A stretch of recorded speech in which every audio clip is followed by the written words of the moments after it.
refused to attend the lecture on Education, its Aims, Objects, Purposes, and Desirability, although invited to the platform.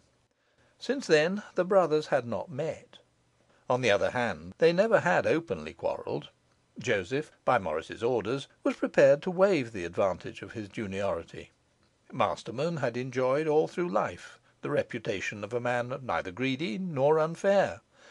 Here, then, were all the elements of compromise assembled, and Morris, suddenly beholding his £7,800 restored to him, and himself dismissed from the vicissitudes of the leather trade, hastened the next morning to the office of his cousin Michael.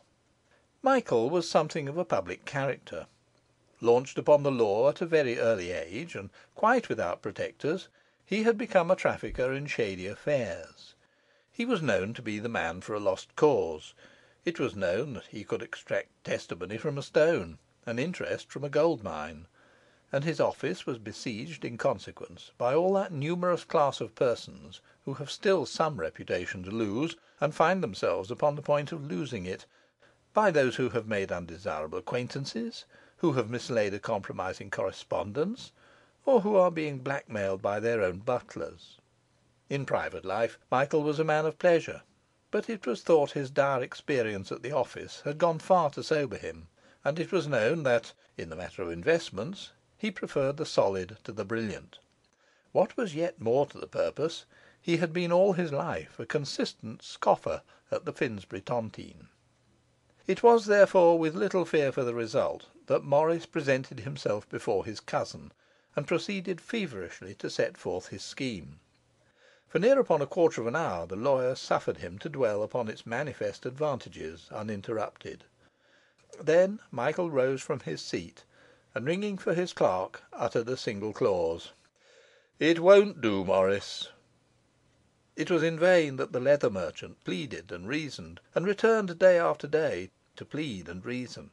It was in vain that he offered a bonus of £1,000, of £2,000, of £3,000. In vain that he offered, in Joseph's name, to be content with only 1/3 of the pool. Still there came the same answer. "It won't do." "I can't see the bottom of this," he said at last. "You answer none of my arguments.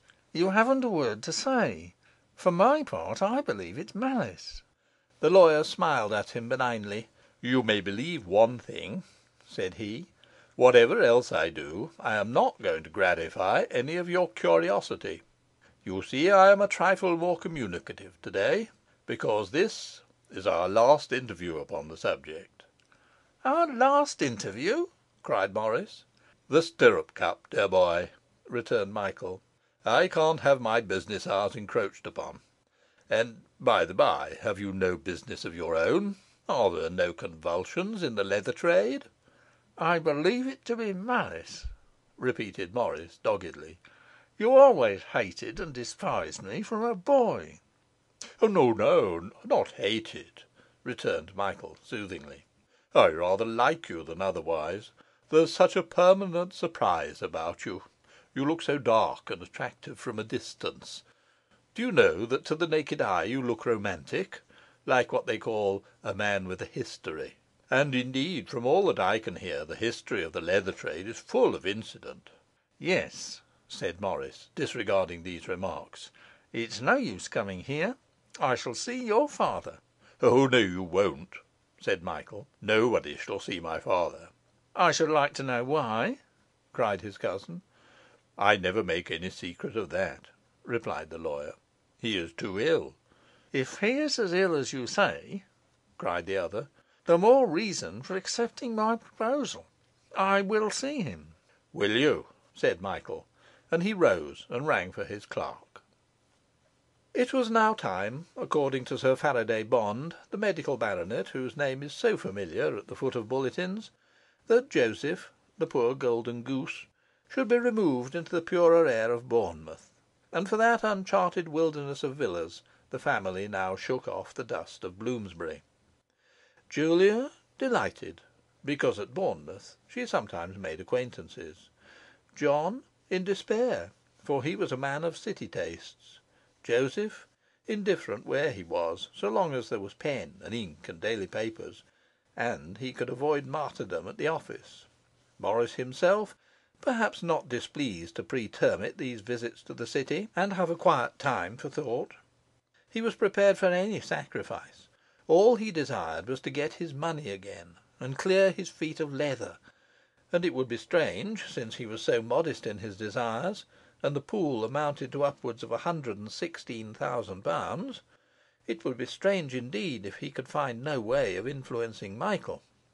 "If I could only guess his reason," he repeated to himself; and by day, as he walked in Branksome Woods, and by night, as he turned upon his bed, and at meal times when he forgot to eat, and in the bathing machine when he forgot to dress himself, that problem was constantly before him.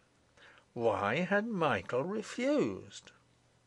At last, one night, he burst into his brother's room and woke him.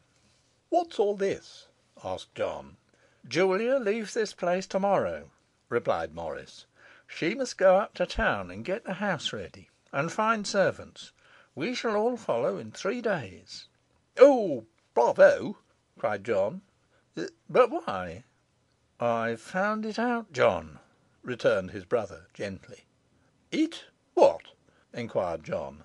"Why Michael won't compromise," said Morris. "It's because he can't. It's because Masterman's dead, and he's keeping it dark." "Golly!" cried the impressionable John. "But what's the use? Why does he do it, anyway?" "To defraud us of the tontine," said his brother. "He couldn't. You have to have a doctor's certificate," objected John. "Did you never hear of venal doctors?" inquired Morris. "They're as common as blackberries. You can pick 'em up for £3.10 a head." "I wouldn't do it under 50 if I were a sawbones," ejaculated John. "And then Michael," continued Morris, "is in the very thick of it. All his clients have come to grief. His whole business is rotten eggs. If any man could arrange it, he could; and depend upon it, he has his plan all straight. And depend upon it, it's a good one, for he's clever, and be damned to him. But I'm clever too, and I'm desperate. I lost £7,800 when I was an orphan at school." "Oh, don't be tedious," interrupted John. "You've lost far more already trying to get it back." Chapter 2